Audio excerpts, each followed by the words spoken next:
you guys can go ahead and take your seat. Just want to say welcome to Hillside, especially if you're new with us. If this is your first time, just an extra special welcome to you. Hope you guys are having a good holiday weekend, a good 4th of July weekend, and I want to interrupt that today to talk about work. And so maybe you're nudging, elbowing your partner, like, I told you we should have skipped today. It's a holiday weekend, that would have been fine, and now we're going to hear about work. In 1930, one economist predicted that by the 21st century, we would have a 15-hour work week and basically have a 5-day weekend. With the advancements of, time-saving technologies that were happening, that seemed reasonable. I have a dishwasher. It washes my dishes, it saves me time, but does it really? I don't know. In 1967, one Senate subcommittee was told that by 1985, the average American would work only 22 hours a week, but catch this, for only 27 weeks per year. Sounds nice, right? The most recent survey I could find, and the most recent Gallup survey, was a few years old, but it said most full-time workers at a full-time, 40-hour-a-week job, on average, work 47 hours per week. 21% of those actually worked 50 to 59 hours a week. And then 18% of the real overachievers worked 60 hours plus per week. So despite all of that time-saving technology and innovation, most of us, statistically, are working more than full-time year-round. Maybe we take a week off here or there in the summer for a vacation, but for the most part, most of us are working more than full-time, we'll say 50 weeks a year. And this survey didn't include, what we've experienced over the last couple of years of what you might call the Zoom boom, right? Where now you can work with a laptop and Wi-Fi from anywhere, which means most of us that do that work from our bed with our pajamas still on. Maybe up top we have a tie or look presentable, but down below we still got our jammy pants on. But while it offered more flexibility, now we have all our work in-house, in our house, and data shows that people are actually working even more now because, maybe where they would take a weekend off, well, now their laptop's right there. Is it that big of a deal to send a reply to this email? So the statistics would probably say we're even working more than 47 hours per week now, time that we would have taken off. Now it's just too easy, too slippery to get back into working even from our home. And so, on average, you'll spend about, I don't mean to depress you, but you'll spend about 90,000 hours of your life working. It's about a third of your life. But this will make you happy. You'll spend about a third of your life sleeping, okay? So it's like a good give and take. And when I'm talking about work, I want to just make it clear that includes all of us, okay? Those of us that are retired, aren't maybe doing paid work. Maybe even some of us that are kids, we're still working, we have chores, whatever that may be. Maybe it's our school work, if we're college students, grad students. Maybe it's even simple work around our house. We all have things we're working towards, whether paid, unpaid, whether we're volunteering in children's ministry, whatever it may be. And that's so much of our time dedicated to that. We have to ask the question, are these in vain? Do my decades of work matter beyond making a paycheck, or is that it? Making a paycheck's good. Do these ordinary things matter to God? Do they matter in the kingdom? Is there a way to work and work hard without it becoming my identity, without it consuming me? And so today I want to look at a psalm that I think will answer some of those questions for us. We are starting a new series, as you can see the graphic, called Songs of Summer. We'll be in this for the most part for the rest of the summer, just looking at various psalms in the Bible. And the psalms are these types of Hebrew poetry that are meant to be sung. This specific one that we'll be in today is, it might say in your Bible, a psalm of ascent or a song of ascent. Things that were sung as the people of God were on their way to worship. And so I want to look at Psalm 127, and we'll just be in verses 1 and 2 this morning. And it says this, verse 1, unless the Lord builds a house, its builders labor over it in vain. Unless the Lord watches over a city, the watchman stays alert in vain. Verse 2, in vain you get up early and stay up late, working hard to have enough food. Yes, he gives sleep to the one he loves. And so this morning I want to just do three simple things. I want to make three simple points. One, our work depends on God. Two, our work matters to God. And three, our work rests in God. So first, our work depends on God. Have you ever done anything in vain? Have you ever done anything that you worked super hard at, but in the end, unfortunately, for whatever reason, it didn't really matter? There's nothing more gut-wrenching than that.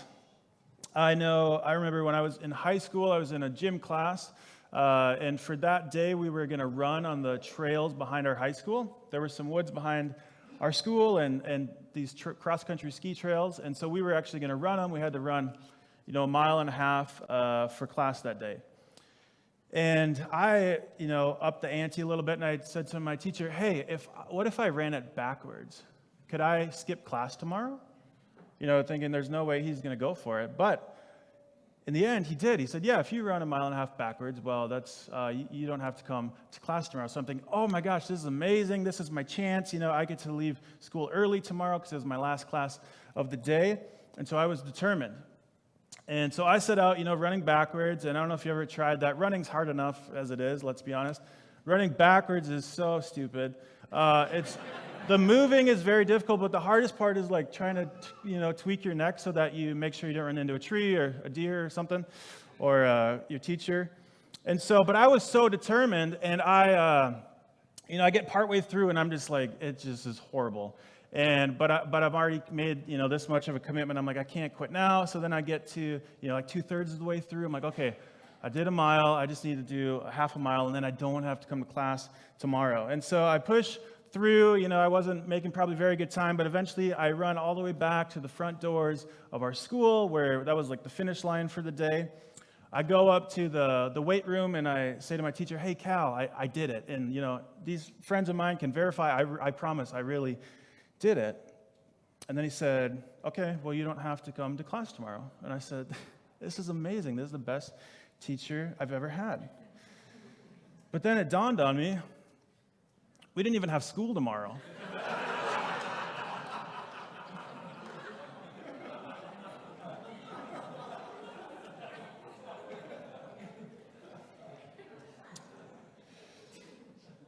We didn't have class, we didn't have school, and it was a holiday or whatever, so I was caught off guard, and I just realized I had done all of that for nothing. Maybe I burned some calories, so give me that. But it was horrible, and there's all this hard work, and in the end, it didn't count for anything. And I think this is what this psalm is getting at. Verse 1, when it says, unless the Lord builds a house, its builders labor over it in vain. Unless the Lord watches over a city, the watchman stays alert in vain. It's saying if God isn't ultimately the one building the house or watching over the city, then we're hopeless. We're hopeless to produce anything that's lasting, anything that's meaningful, anything that is satisfying. And all of us, we want to know that our work matters, that what we're doing counts for something. Whether you're a med student, whether you're a farmer, whether you're a stay-at-home parent, whether you're retired, whatever it may be, we want to know that we're contributing something to the greater good. We want to know that what I'm doing counts, that it benefits people, that it matters to God. Otherwise, it's done in vain.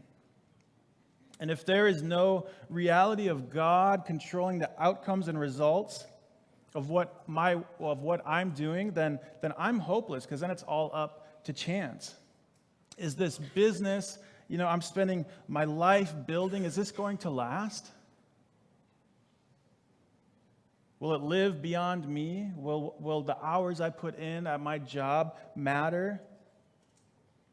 And this really protects us from having a prideful view of our accomplishments. They're saying it all depends on God. None of us are the self-made whatever, self-made millionaire. If you're a millionaire, I'm happy for you. But it prevents us from becoming prideful of our own achievements. Like, look at what I have done. It's saying without God as the ultimate builder, we're just spinning our wheels. Think about it this way. Say you wanted to start a business and you could do everything perfectly right. Cross all the T's, dot all the I's, do everything as well as you possibly could and still fail. You have no control over people buying your products or hiring out your services. The results are totally out of our control. We're fully dependent on God. Sometimes we have this illusion of control that's really not there. And this is true not of just our, like our career, our work is in a career, but it's also true of our work spiritually, the ministry that we're all called to in this world.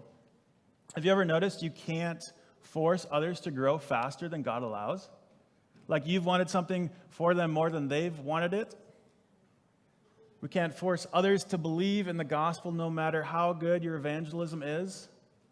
You might say things just so perfectly, be very winsome, and in the end, they reject it. Because we have no control over the heart, over the results. Listen to what Paul says in 1 Corinthians 3 about this. They're arguing about which camp they belong to, whether of Paul or Apollos, and he says, I planted, Apollos watered, but God gave the growth.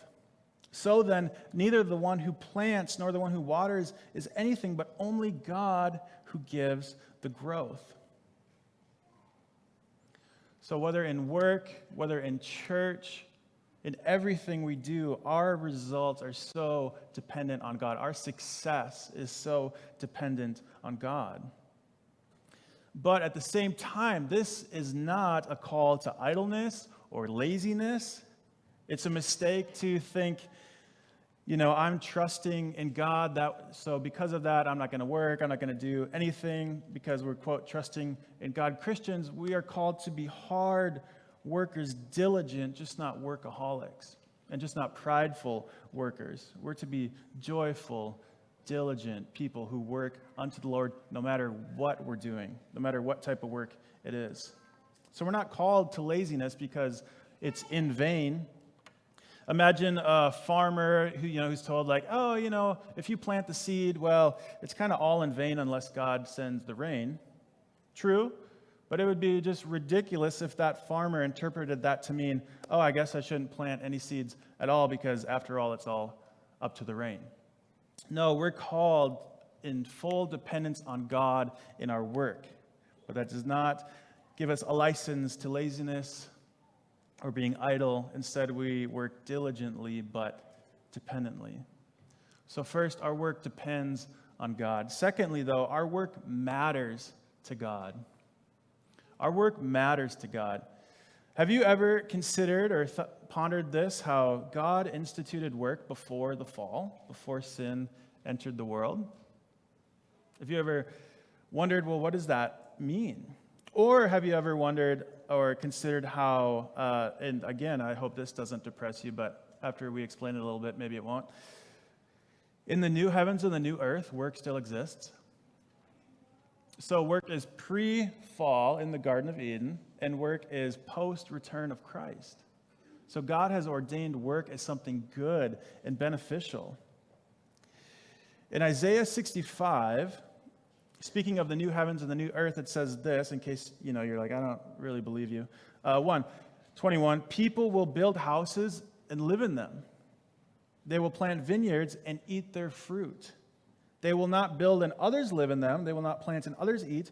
For my people's lives will be like the lifetime of a tree. My chosen ones will fully enjoy the work of their hands. They will not labor without success. So work is instituted as good. And the only reason we are experiencing hardship in work and these thorns and thistles in our work is because of the distortion of sin in this world. And notice how God doesn't ask the builder to completely stop building. God doesn't ask the watchman to forever give up his post because what's any of it matter? Our work matters greatly to God. God is the one ultimately doing the work, yet he invites us to be his hands who do it. Because it's tempting to read that psalm and be like, well, hey, if God's building a house, why do I have to build the house? Like, he's probably so much better at building a house than me. If he's the one watching over the city, why does he need a watchman? Because God does his work through ordinary people like you and me. We are the means through which God accomplishes his work in this world. Nobody understood this and understood the dignity of work as well as Martin Luther. And this was in a time when the only important work spiritually was that of monks and nuns and priests. Like the only work that really was sacred was that of ministry, of those in the ministry. And he broke down this sacred secular divide, saying all ethical work done unto the Lord is sacred. And then as we'll see, he talks about it being God working under the masks of people. I have a couple quotes. One here, he says, God could easily give you grain and fruit without your plowing and planting. But he does not want to do so. What else is all our work to God, whether in the field, in the garden, in the city, in the house, in war, or in government, but just such a child's performance by which he wants to give gifts in the fields, at home, and everywhere else? These are the masks of God behind which he wants to remain concealed and do all things. Because often we make, kind of two unhelpful conclusions. We kind of fall off either side of the horse about the relationship between, God's control and then kind of what we do. And this psalm pulverizes those conclusions.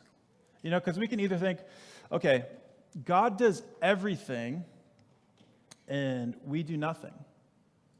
So we end up in laziness. Or we can think, well, we do everything and God, is not really, he's like out there somewhere, but he's not controlling everything, which leads to pride. When I picked this psalm, I immediately thought of like, I have a really good illustration for that. And I thought, how I mow the lawn and then my 3-year-old helps me. And so I have, a real lawnmower. It's electric, but it's still real. But my son has a plastic one. Okay, he used to, blow bubbles and stuff, but then he threw a bunch of dirt in it. So, and I was thinking, it's kind of like how Grayson and I mowed the lawn. Like, I'm really the one mowing, and he's just kind of like cutely, like walking his little plastic toy mower. But as I thought about it more, I said, well, that's actually kind of misleading. That's not totally accurate because his mower doesn't have a blade. So he's not actually doing any of the cutting. But us, we actually do accomplish things. We actually do cut the grass, even though the results are ultimately up to God. It's not that we can't accomplish anything. It's that without God, we can't accomplish anything. God is the key. It's not that we don't actually do anything in this world. It's that without him, it's meaningless. It's done in vain. Because he has given us dominion over creation to build, to create, to cultivate the earth. And we need God. He doesn't need us, but he graciously, lovingly chooses to use us to accomplish his purposes in this world. Another quote from Luther, he's actually doing a sermon on a different psalm, but he says this: make the bars and gates, not like a drinking bar, but like a iron bar, and let him fasten them. Labor and let him give the fruits. Govern and let him give his blessing. Fight and let him give the victory. Preach and let him win hearts. Take a husband or a wife and let him produce the children.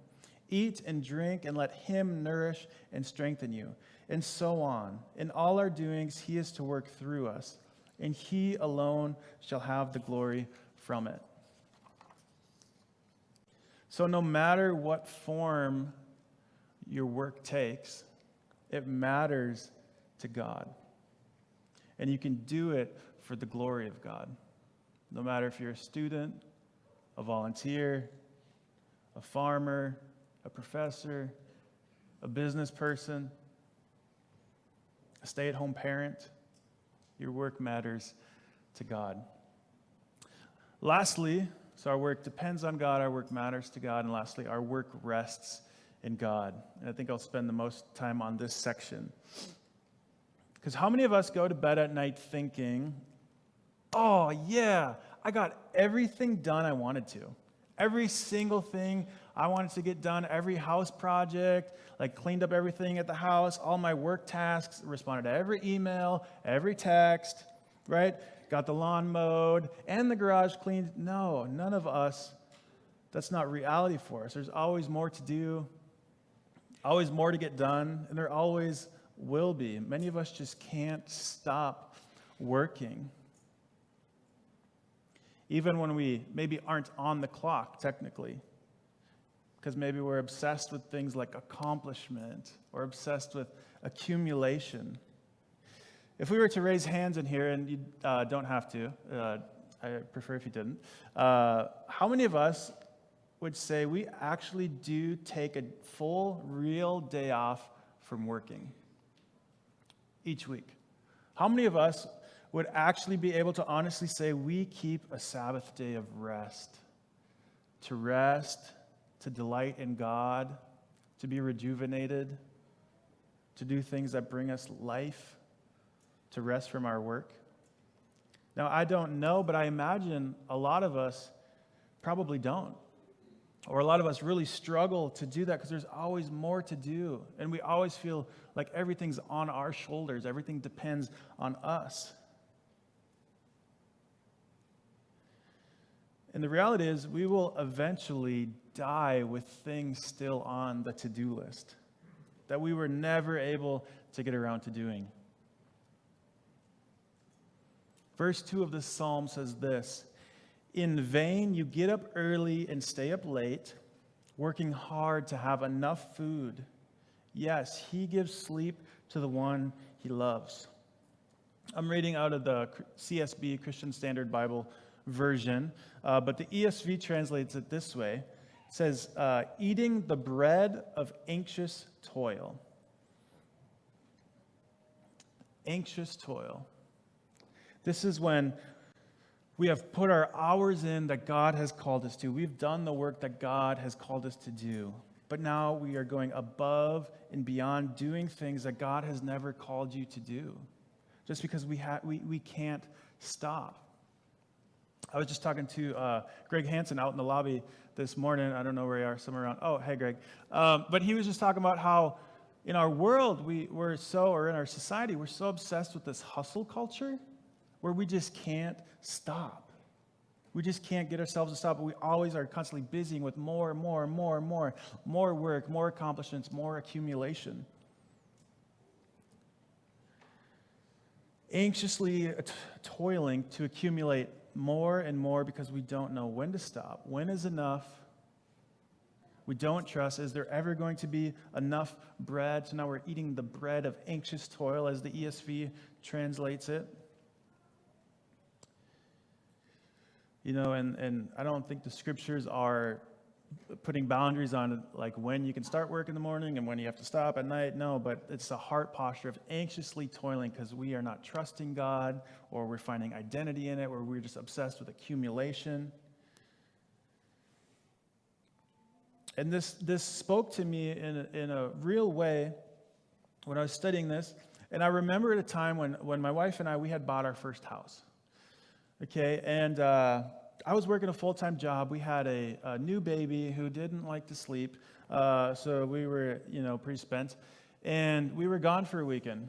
And when we came back, our house had flooded, like a pipe leaked or whatever, and so the carpet was all torn up, and there was water everywhere.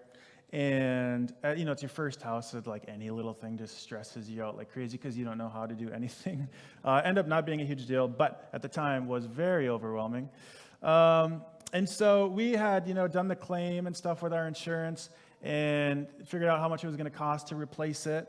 And he's, the insurance agent said, here's the amount of money you guys will get. If you want to, you could do it on your own if you wanted to. And then I think, oh, that could save several $1,000s, or I could make several $1,000s doing this. And so I had never laid flooring. I had never done anything.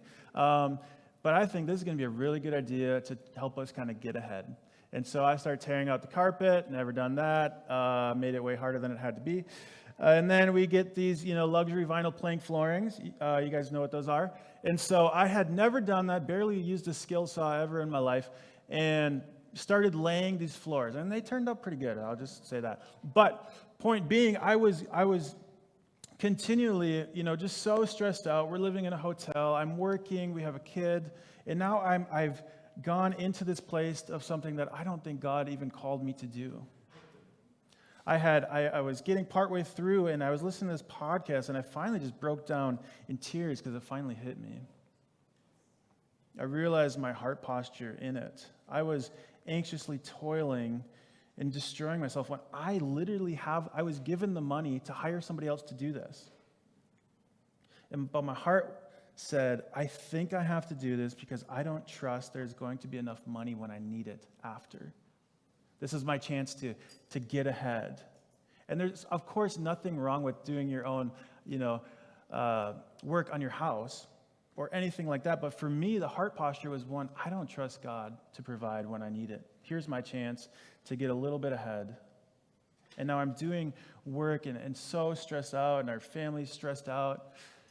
When I had the money to do it, it's because I didn't trust God. I didn't trust God to provide. That was, for me, the heart posture behind it. And I think that's what it looks like to anxiously toil. Okay, we're called to toil and work, but this anxious heart posture that lacks trust in God, where we just can't stop because we don't trust.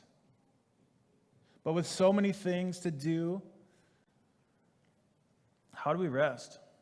With so many things that seem to depend on us, how can we rest? How can we live this out? God gives sleep to the one he loves. Listen to this story in Mark 4, and starting in verse 35, says this. On that day when evening had come, Jesus told them, let's cross over to the other side of the sea. So they left the crowd and took him along since he was in the boat. And other boats were with him. A great windstorm arose, and the waves were breaking over the boat, so the boat was already being swamped. He was in the stern, Jesus, sleeping on the cushion. So they woke him up and said to him, Teacher, don't you care that we're going to die? So he got up, rebuked the wind, and said to the sea, Silence, be still. The wind ceased, and there was a great calm. And then he said to them, Why are you afraid? Do you still have no faith? And sometimes, I used to kind of read this as, not that Jesus was being lazy, but just like, oh, Jesus is so chill, right? But I realized he had just got done working all day. He had just got done teaching all day, which was his work at that time. And now he's actually embodying this psalm, that God gives rest to the one he loves. He's not freaking out. Most of us would be. Most of us are those disciples that are just freaking out like, God, don't you care? God, where are you? Are you going to take care of us? But through it all, Jesus is able to rest and sleep, trusting in the Father. If we think everything depends on us alone, how could we ever rest? We can't. If we think everything is ultimately up to us, no way we can rest. We'll be anxiously toiling in our sleep, thinking about all the things we got to get done. How's this going to work? How's this going to work? How am I going to do that? Lack of rest comes from a lack of trust. It's only when we realize our work is ultimately dependent on God and not on us that we can find soul-level rest. And the psalm says God gives rest God gives rest to the ones he loves. Is that exclusive? I mean, I know a lot of unbelievers that can take a really good nap. Is that exclusive? And if so, how? And I think it's actually very practical if we think about it. So, for example, if you're an atheist, maybe you don't believe there's any God at all, well, you have to believe that all of your results are fully up to you or chance. Everything's dependent on you. So as soon as you start resting, you suffer. Or if you're in a works-based religion, then you can't rest because you have to constantly be asking yourself, am I doing enough? Am I doing enough good? Am I doing enough in the community? Am I serving enough? Right? You got to get those balance of that scale right. Or, which I think is very common in our life today, if work is your identity, then you have to keep building more and more because otherwise your image will suffer. Right? If it's our identity, well, when work is a success, then I'm a success. It goes to my head. But if my work fails, then I'm a failure. And it goes to my heart. I read an article this week by a guy named Derek Thompson. He wrote an article in The Atlantic called "The Religion of Workism is Making Americans Miserable." With a title like that, I had to read it. But he said this: the decline of traditional faith in America has coincided with an explosion of new atheisms. Some people worship beauty, some worship political identities, and others worship their children. But everybody worships something, and workism is among the most potent of the new religions competing for congregants. What is workism? It is the belief that work is not only necessary to economic production, but also the centerpiece of one's identity and life's purpose. So now work is no longer just a way to put food on the table for your family or put a roof over your head, nor a way to contribute good to society. It's who you are. It's become an identity. So results of our work become a direct correlation of our worth. And we can't stop working in life because our life is to strive to meet others' expectations of us. When what we do now becomes who we are. Right? How many of us,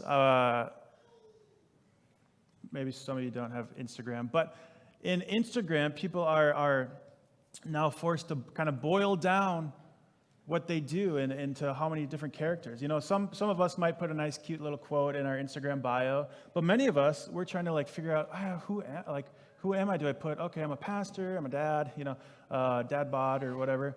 But so many of us we're trying to boil down our identities, and most people end up putting what they do as who they are. I'm a pastor, I'm an entrepreneur, I'm a farmer, I'm whatever. And so we live in this culture, at least us young people that are on social media, where we become obsessed with our identity, and our identity is our work. But in the uniqueness of Christianity, we can rest because although God uses us for his work, he is the one ultimately in control of all the results. And we rest in the finished work of Christ who settled that scorecard for us. So we don't have to constantly be wondering, am I doing enough? Am I doing enough? Am I doing enough? And we don't have to get our identity from our successes or our failures, because our identity comes from God himself. So that's how in the uniqueness of Christianity, God gives sleep, gives rest to the ones he loves. I don't know if any of you, did any of us have what we might call performance parents, where it seemed like your worth or their love for you depended upon how you were succeeding in life? Whether if you were getting the good grades, your parents were really happy, excited, proud of you, but their love kind of was dictated by that, or whether you're succeeding in sports, whether you have a good career, a good job, making enough money. And I think that's true for a lot of people. And so we kind of pin that on God, and we have a hard time believing that we can rest guilt-free because we aren't loved for what we do or what we produce. God's love doesn't rest on my results. So while we can work hard to create and cultivate and excel even at our craft, but then we can be like God himself, who entered into this rhythm of work and rest. And we can rest knowing that he is the ultimate builder. He's the great architect. He's the divine watchman, but he uses us to accomplish his purposes. But it's not ultimately up to us. I love watching my kids sleep at night. Creepy? I don't think so. If I loved watching somebody else's kids sleep at night, like that'd be a problem. But it brings me so much joy to see them be able to just rest, carefree, carelessly. Both Grayson and Emmett. Emmett's passed out in his crib. He's not worrying about how the mortgage is going to get paid. He's able to rest and sleep because he knows that he's taken care of. There's this one quote that says, by Victor Hugo, he says this: "And when you have laboriously accomplished your daily task, go to sleep in peace, God is awake." So some of us may be prideful and need to know that our work, one, depends on God. Some of us may be lazy or ashamed of our work and need to know that our work matters to God. But some of us may be getting our identity and our worth from work, and we need to know that our work rests in God. Worship team, you guys can come back up. Let me leave you with this scripture in Matthew 11. Jesus says this is his invitation. He says, "Come to me, all of you who are weary and burdened, and I will give you rest. Take up my yoke and learn from me, because I am lowly and humble in heart, and you will find rest for your souls. For my yoke is easy and my burden is light." And if we're honest, has this passage ever confused any of you? Like he says, it starts really good. He says he's going to give us rest, but then he offers us a yoke, a work instrument. Like, how about a bed, Jesus? How about, how many young parents just more than anything want a hotel room without the kids, like for one night? Yeah, it's like Taylor's dream. One day, babe. One commentator helpfully says this. He says, Jesus realizes that the most restful gift he can give the tired is a new way to carry life, a fresh way to bear responsibilities. Realism sees that life is a succession of burdens. We cannot get away from them. Thus, instead of offering escape, Jesus offers equipment. Jesus means that obedience to his Sermon on the Mount, his yoke, will develop in us a balance and a, quote, way of carrying life that will give more rest than the way we have been living. So to Jesus, the answer is not escapism, because we're called to work and cultivate and create. The answer is a new way of working, a new way of carrying the realities of life, to be able to work and contribute in the world, but not destroy ourselves by anxiously toiling, whether out of lack of trust or whether out of getting our identity wrapped up in work. So it's only when we trust in the providence of God will our work truly matter. And only when we trust in the provision of God can we truly find soul-level rest. Would you pray with me? Father, we ask that you would make this a reality in our lives. God, that we would work hard and we would excel at whatever you've called us to, that we would do it diligently unto the Lord.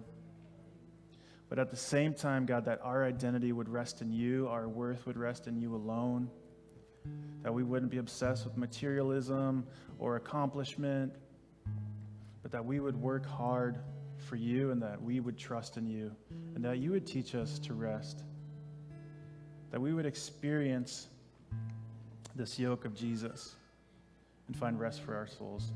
It's in your name we pray. Amen.